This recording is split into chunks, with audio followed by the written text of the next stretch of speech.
Hello everyone, দিনটা ছিল Valentine's day দিন আর পরের দিন ছিল যেহেতু শিবরাত্রি, তো তার জন্য বিকালে গেছিলাম বাজারে। আর কি কি করলাম চলো তোমাদের সাথে শেয়ার করি।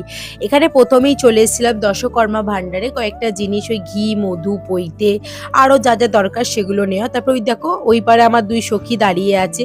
আর যেহেতু সেই দিন ভ্যালেন্টাইন্স ডে ছিল, তো গিফটের দোকানগুলোতে বেশ সুন্দর সুন্দর গিফটও ছিল।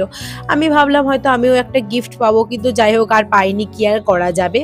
তারপরে আমরা চলে আসি সোজা ফলের দোকানে। আর সেই দিন যা ফল ফুল এত দাম ছিল, ওখান থেকে কয়েকটা ফল নিয়ে তারপরে চলে আসি আমরা ফুলের দোকানে। আর এই জায়গাটা এসে আমি জাস্ট আটকে গেছিলাম, এত এত এত সুন্দর লাগছিল, মনে হচ্ছিল সব গোলাপ কটা নিয়ে চলে যাই। তারপরে আর কি বাড়ি ফেরার পথে সবাই মিলে খেয়ে নিলাম একটা করে আইসক্রিম। আর আমার জানো তো বাজার গেলে কিছু না কিছু খেতেই হবে, নাহলে একদমই ভালো লাগে না। তো ভিডিওটা কেমন লাগলো অবশ্যই জানিও। আর কালকে আসছে শিবরাত্রির ভিডিও, তো চলো টাটা।